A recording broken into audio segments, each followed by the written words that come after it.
NCERT math class 8 में आपका स्वागत है। चलिए प्रश्नावली 2.2 में ही प्रश्न 5वां करेंगे। तो आइए सबसे पहले सवाल पढ़ लेते हैं। तो सवाल 5वां है। 4 सवाल इससे पहले करा चुके हैं। सवाल 5वां देखें। दो संख्याओं में अनुपात 5:3 है। यदि उनमें अंतर 18 है तो वे संख्याएं ज्ञात कीजिए। तो कोई भी दो संख्या है, उनका अनुपात दिया गया है, रेशियो दिया गया है 5:3 और उनका अंतर है 18, वे संख्याएं ज्ञात करना है। तो जब अनुपात दिया गया हो तो दो संख्याओं को ज्ञात करना है। तो माना पहली संख्या अपन 5x मान लेंगे, दूसरी 3x, क्योंकि अनुपात को हमेशा x से डिनोट करते हैं, यानी x से प्रदर्शित करते हैं। तो पहले को पहला अनुपात, दूसरे को दूसरा अनुपात। तो पहली संख्या 5x हो जाएगी, दूसरी 3x और उनका अंतर 18 है। तो चलिए लिखते हैं। दो संख्याओं में पहली संख्या 5x और दूसरी 3x। चलिए लिखते हैं। माना पहली संख्या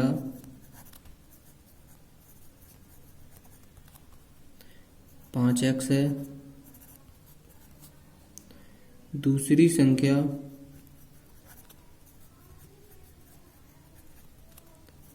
3x है। ठीक है।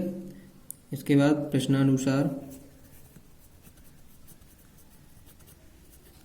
तो उनमें दिया गया है कि दोनों संख्याओं का अंतर 18 है। तो अंतर माने हम जानते हैं घटाना होता है। तो देखिए 5x माइनस 3x, ये दोनों संख्याओं का क्या हो गया? अंतर। अंतर माने घटाना, और अंतर दिया गया है 18। तो वो अंतर किसके बराबर है? 18 के बराबर है। अब देखिए 5x में से 3x का कितना बचा? 2x बराबर 18। x का मान ज्ञात करना है। तो 2x की गुणा में है तो बराबर के उस साइड जाएंगे बच्चों, तो क्या में जाएंगे? भाग में। अब यहाँ से x का मान निकलेगा कितना? 9। तो अब देखिए पहली संख्या क्या मानी? 5x, दूसरी क्या मानी? 3x। तो संख्याएं ज्ञात कर लेते हैं। अतः पहली संख्या क्या मानी थी? 5x, तो 5, और देखिए कोई चिन्ह नहीं है तो गुणा लगा देंगे और x की जगह पर क्या रख देंगे? x का मान 9। तो 5 नाम 45। पहली संख्या क्या हो जाएगी? 45। और दूसरी संख्या देख लेते हैं। दूसरी संख्या क्या मानी थी? 3x, तो 3 गुणा 9, 3 9 27। ये दोनों संख्याएं निकाल चुकी हैं। चलिए इसके बाद नेक्स्ट सवाल लेते हैं, 6वां। तो 6वां सवाल है। 3 लगातार पूर्णांकों का योग 51 है, पूर्णांक ज्ञात कीजिए। पूर्णांक माने संख्याएं होती हैं। तो 3 ऐसी संख्याएं ज्ञात करना है जिनका योग 51 हो, और वो 3 संख्याएं लगातार होनी चाहिए, जैसे 1 2 3 या 7 8 9 या 11 12 13। तो लेकिन लगातार होनी चाहिए और उनका योग 51 होना चाहिए। तो वो तीनों संख्याएं ज्ञात करना है। तो चलिए देखते हैं इसके लिए रफ का उपयोग करते हैं। तो देखते हैं रफ में क्या है। जैसे मान के चलो अपन एक संख्या मानेंगे 3। अब लगातार एक संख्या ज्ञात करने के लिए क्या करना पड़ता है? जैसे 3 में 1 जोड़ देंगे तो वो संख्या क्या हो जाएगी? 4। अब इसका एक संख्या और ज्ञात करना है तो इसमें भी 1 जोड़ देंगे तो कितना आ जाएगा? 5। अब और संख्या ज्ञात करने को तो उसमें भी 1 जोड़ देंगे तो कितना आ जाएगा? 6। तो अब 6 में 1 जोड़ देंगे तो कितना आ जाएगा? 7। कहने का मतलब है हर संख्या में अगर 1 जोड़ते चले जाएंगे तो उसकी अगली संख्याएं आ जाएंगी। ठीक है। तो 3 संख्याएं ज्ञात करना है। तो माना अगर पहली संख्या अपन x मान लेंगे तो दूसरी संख्या क्या आ जाएगी? हमने क्या बताया कि पहली संख्या में अगर 1 जोड़ देंगे तो दूसरी संख्या आ जाती है। तो x में 1 जोड़ देंगे तो दूसरी संख्या आ जाएगी x प्लस 1। x प्लस 1 ही आएगी क्योंकि ये जुड़ेंगे नहीं, क्योंकि ये चर है, ये अचर है। तो दूसरी संख्या क्या हो जाएगी? x plus 1। अब तीसरी संख्या ज्ञात करने के लिए क्या करना पड़ेगा? तो ये दूसरी संख्या x प्लस 1 आ चुकी है, इसमें 1 जोड़ देंगे तो देखिए 1 और 1 2। तो पहली संख्या तो तीसरी संख्या क्या हो जाएगी? तीसरी x प्लस 2। पहली क्या होगी? x, दूसरी क्या होगी? x प्लस 1, तीसरी क्या हो जाएगी? x plus 2। ये 3 संख्याएं हो चुकी हैं। अगर 4 की बात होती तो इसमें भी 1 जोड़ देते तो x प्लस 3 हो जाती, लेकिन उसमें 3 पूछा है तो 3 संख्याएं कौन कौन सी ले लेंगे? x प्लस 1 और x प्लस 2। चलिए लिखते हैं इसमें।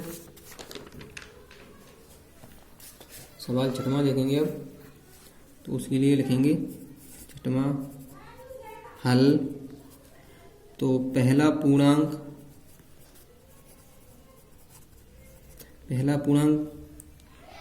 क्या मानेंगे, यहाँ माना लिखेंगे, माना पहला पूर्णांक x है।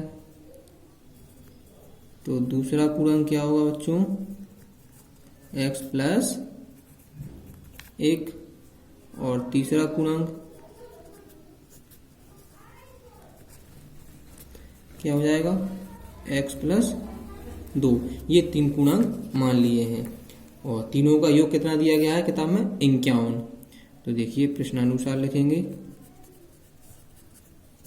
तीनों का योग किसके बराबर है, 51 के बराबर। तो पहला पूर्णांक, ये दूसरा पूर्णांक और प्लस ये तीसरा पूर्णांक, तीनों पूर्णांकों का योग किया तो ये कितना दिया गया है योग, 51।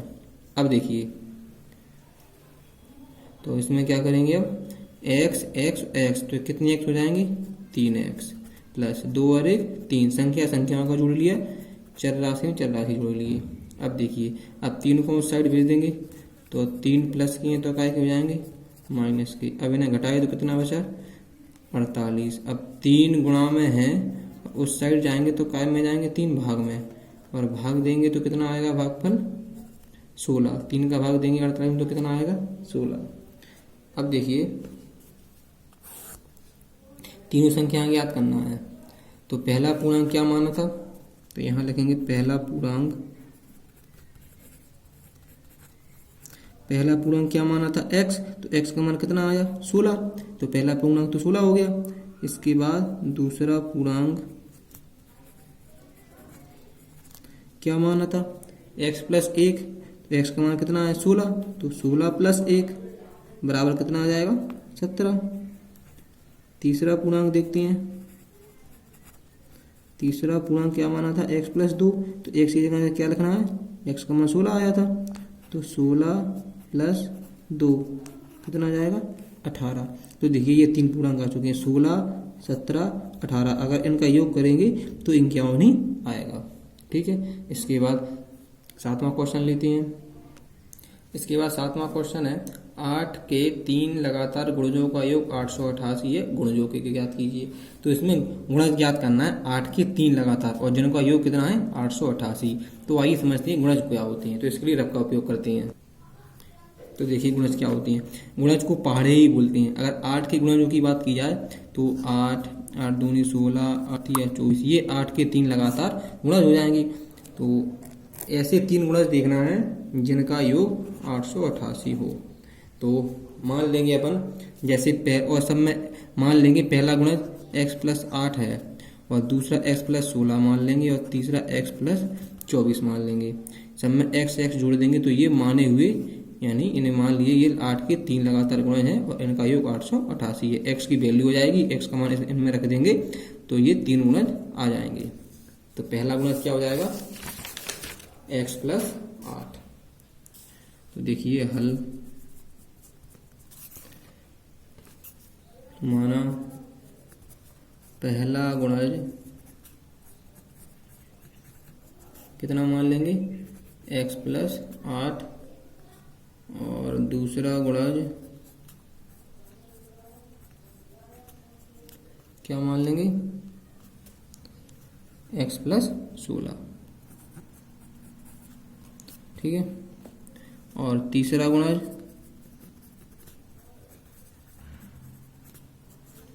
x plus 24। और देखिए क्वेश्चन में दिया गया है कि 3 लगातार गुणजों का योग कितना है, 888। तो इनका योग कर देंगे तो वो किसके बराबर है, 888 की। तो लिखेंगे प्रश्नानुसार, अब तीनों का योग कर देंगे। ये पहला गुणज, ये दूसरा गुणज, ये तीसरा गुणज, और तीनों का योग कर दिया, और योगफल कितना है, 888। चलिए x जोड़ते हैं, संख्या जोड़ते हैं। तो देखिए 1x 2x, तो कितने x हो जाएंगे, पूरे 3x। संख्या जोड़ लेती हैं। देखिए 16, 8, 24, और 24 और 24 48। संख्याओं का जोड़ा, x को जोड़ा, बराबर लिखा है तो बराबर 888। अब 48 को बराबर के उस साइड भेज देंगे तो 48 काय के हो जाएंगे, माइनस के। आगे देखिए 3x बराबर, इन्हें घटा देंगे 888 में से 48, तो 8 में से 8 गए 0, 8 में से 4 गए 4 और 8। अब देखिए, अब 3 गुणा में है और बराबर के उस साइड जाएंगे तो काय में जाएंगे, भाग में।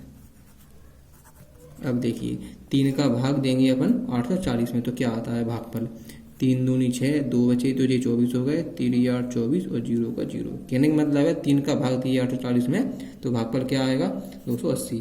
आप देकर भी देख सकते हैं। तो अब तीनों पूर्णांक ज्ञात करना है, तो लिखेंगे अतः, ये तो x का मान आया, तो लिखेंगे अतः पहला पूर्णांक। चलिए देख लेते हैं पहला पूर्णांक क्या माना था अपन ने। तो पहला पूर्णांक क्या माना था, x + 8, यानी x की जगह पे x का मान कितना आया, 280। तो x का मान रख देंगे 280, x + 8। तो देखिए ये लिखा है x + 8 लगा, तो x की जगह पे 280 और +8, तो कितना आ जाएगा, 288। अब लिखते हैं दूसरा पूर्णांक।